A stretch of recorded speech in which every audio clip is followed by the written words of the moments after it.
And we hope that you will see this discussion on GETIP-TV, very good. Tim Moore, Urban Information Network. excellent. Because the black politician candidate needs the black press, and the black press needs the black candidates, politicians. Great. We must have a symbiotic relationship. So, Well, Candidate Adams, will you start off? well, first of all, thank you for hosting me and having this event. It is so important to my campaign that I connect with the black media in this town. As we all know, mainstream media has their own agenda as to what they want to talk about in the city of Detroit. And they don't want to talk about the fact that people have been overtaxed. And they don't want to talk about the fact that people's water has been shut off.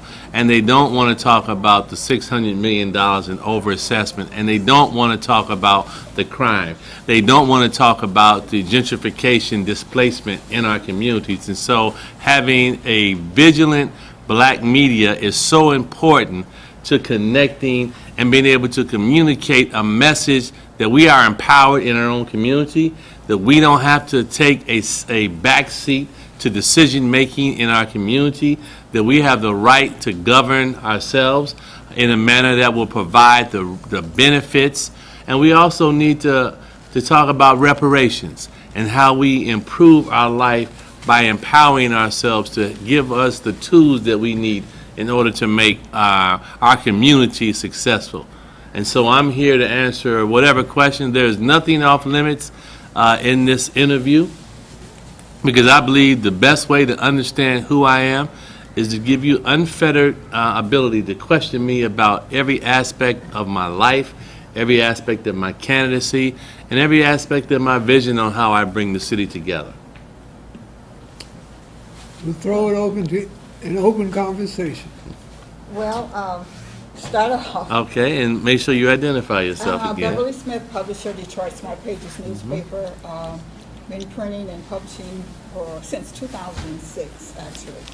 I've already covered the mayor, might as well put it out, Mayor Anthony Adams in the last 3 issues, and I will continue to support him.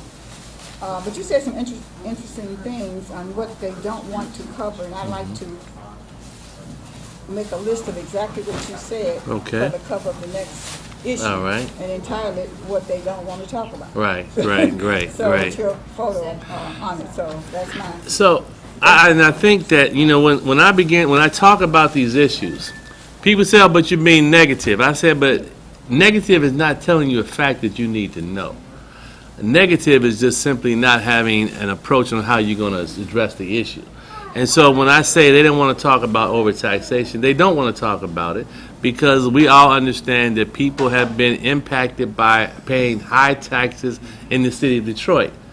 And it becomes what I call a perpetual payment plan in Detroit. You get overtaxed so that it didn't make you enter into an agreement with the Wayne County Treasurer to pay off your overtaxes, when most of the people that were overtaxed and lost their homes actually qualified for some type of program that they should not have been paying the taxes to begin with. And so that's a structural problem that we've got to address, and how we correct that, and there are ways we can do that. When we talk about water policy and water affordability, they don't want to talk about that because they don't understand the impact of how people's homes and families have been broken apart by water shutoffs, with DSS coming into the community, taking children out of their homes and putting them in foster environments where they have loving family to support them.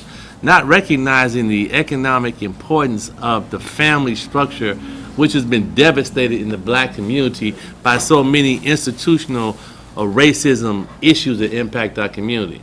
When we talk about the issue of over-policing, they don't want to talk about that, because what that does is that lays bare how much money we've actually spent to fight crime in the city of Detroit. Over the last 10 years, we've spent close to $3.3 billion in fighting crime. Yet, when you talk about crime, you also have to talk about poverty and how we begin to recognize that black folks have lost economic ground in this city. I found it interesting that in the census study that was done, there were some very telling facts. One, black people moving out of the city in greater numbers. It seems to be accelerated. Two, the black income loss over the last 8 years has been pronounced. Future Cities report says that we've lost more than 11, quote, middle-class neighborhoods in our community. And so when you begin to look at the cumulative impact of his policies, the tax abatement, the tax captures, the closing of libraries, the closing of schools, all these things are impacting us at a greater degree, and then we're losing affordable housing in our own community. And so I would be happy to document, because the irony of most things when I talk about these issues, people want to challenge me on my facts. And that's one thing, you can't challenge me on my facts, because I read vociferously, and I can point you to source information from when I talk about overtaxation. That's easy to find. You talk about kids being poisoned through demolition, asbestos, and lead in our communities. Easy to find. And so I'm saying people want to talk about getting excited. I don't know how you can't get excited about your mama losing her house, because now we've got more than 40,000 houses that are slated for tax foreclosure. Once this moratorium lifts, you're going to see a real move on moving people out of our communities. And I'm not a conspiracy theorist. I'm giving you what we've already seen. If we had more than 150,000 people that lost their homes as a result of tax foreclosure, you mean to tell me another 40,000? That's an easy number. You already did 150,000. 40,000 is easy to do. And we've got to promote and protect black home ownership in the city of Detroit. So, go ahead, I'm sorry. I want to make a point. We did an exit poll after the primary when people were coming out, and we did on the east side and the west side. And what I found that was so obvious is that the people didn't have much information about what was really going on with the city, with Proposal P. And it seems like people are in denial. Yeah. It's amazing. And I'm, being in the media with Detroit IPTV, internet television, when I talk to people, I'm always taking polls constantly. That's just amazing. And so when people tell me they support Duggan, I ask them, what has he done? And people give really general statements. Well, downtown is doing better. Well, do you go downtown? No. They tell me that the job situation is much better. I said, wait a minute, they have lawsuits against the city and some of these corporations because they don't hire people. I said, how can you say the jobs are better? I say, all you have to do is go outside your door and look at these construction sites. Right.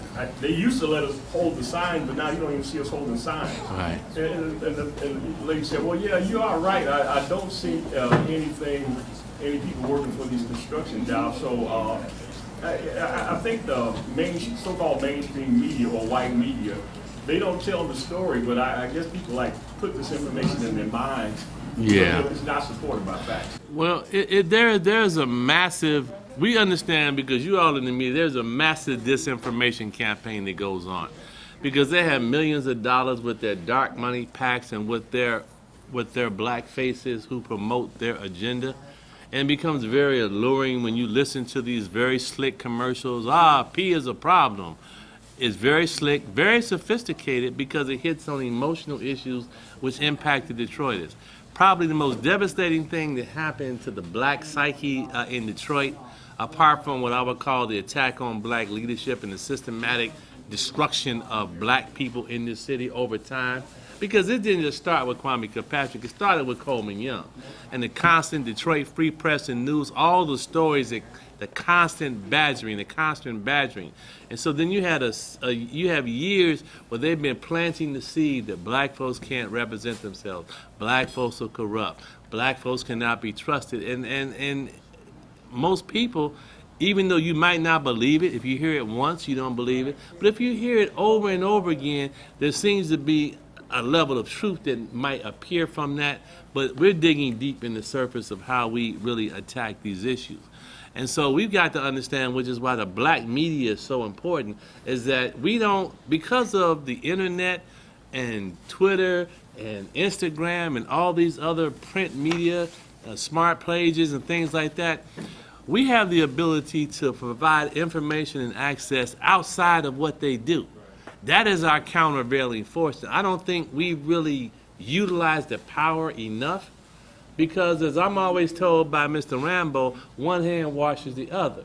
You have to do business with one another. We have to communicate with one another, which is why, this press conference is probably the most important thing I can do because I've got to connect with you, your viewers, your readers, and be able to simplify my message, which says this is all about how we change our lives. We can impact what we do in our community. Your vote makes a difference. Because if your vote didn't make a difference, why would they try to suppress it? Why do they try to give you disinformation? Why do they try to undermine your confidence in black people? I got a call today from a reporter. She said, I'm doing background checks. I'm like, what more background check you need to do on me? Are you doing a background check on the guy that's down there right now? See, I'm not going to play this game where you're going to hold me to a standard that you won't hold him to. And so I'm saying, if you're going to check my background, let's check his background. Let's pull up everything from his background, because what white media does is they allow him to reshape his narrative on who he is. And we know who he is because we know what he's done and we know what he's doing. And so we're going to be amping up the level of conversation because people need to know. Like you said, Tim, people seemingly don't have the information that they need in order to make an intelligent decision, and so they go by what they hear. And so I tell people all the time, it's great to have a nice downtown. I don't mind that. But how many people do you know who make $28,000 a year can buy a $600 meal at San Marino restaurant with $300 bottle of wine? If your average income is $28,000, that's $2,000 a month, $2,400 a month that you're trying to figure out how you're going to pay your housing costs. And we know from information that blacks in Detroit are paying 50% of their income for housing. And I'm saying, people, when you give too many facts, I need to tell you what the facts are. Because if I tell you you're paying 50% of your income in housing, you're paying overtaxation, you got a payment plan with the Wayne County Treasurer, you got a payment plan with the water department because your drainage fees outstrip your water bill, and you got a payment plan with DTE if your power is on. And so when we highlight these issues, when we went down to DTE and complained about the second-class service that they got in the city of Detroit, their first response was there was no comment.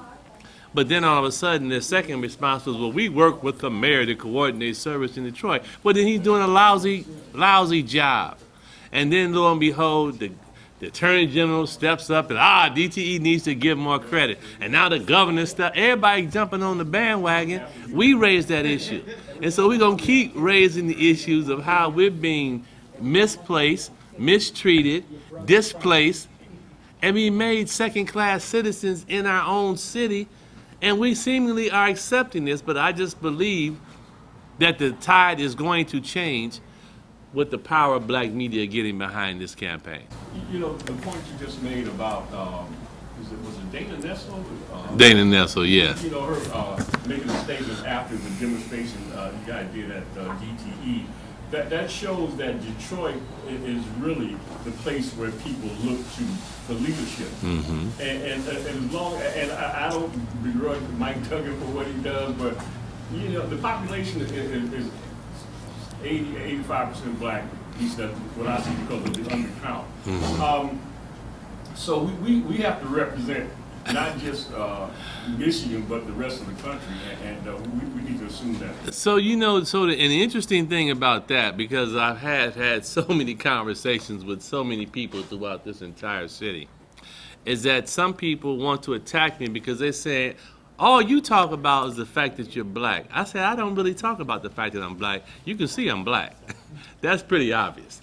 But what I talk about are policies and how they're impacting you in your life and how you're being displaced. And if my talking about a policy makes me black, then I guess I'm talking black. But when you're talking about the people who are being impacted, the fact that when you ride through the city, they're doing a lot of concrete work in Detroit. And I swear to God, I ride past a lot of construction sites. I pull out my camera and I take pictures because people need to see. I don't see any young black men or women pouring concrete in the city of Detroit. I don't see it. I don't see any young black men and women fixing the bike lanes in the city of Detroit. I don't see any young black men and women actually working on a lot of the construction jobs in the city of Detroit. And then I go back and look at how they've gotten tax benefits and tax breaks and captures, and I'm saying, where the black folks at? So don't be mad at me for pointing out facts to you that are pretty apparent and pretty stark. The reason we're losing income is because people are not being employed in the city of Detroit. We have 160,000 people in the city of Detroit that have opted out of the workforce. And so when you tell me you're creating jobs, I'm saying, who are you creating jobs for when we got 160,000 people that just have thrown their hands up into despair?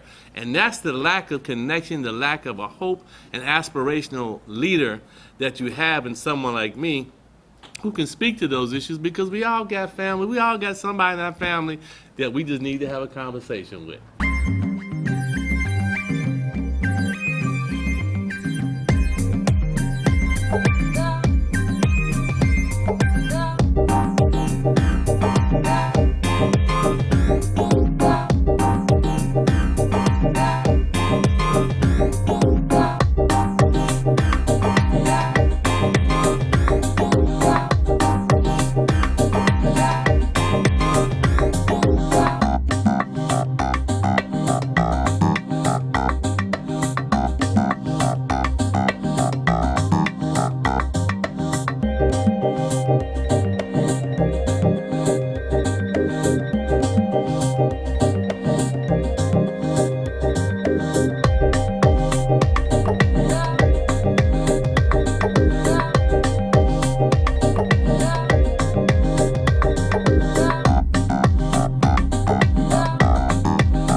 We are here at Mr. V's restaurant, or Eats and Treats, at 9033 Woodward, right across the street from Northern High School.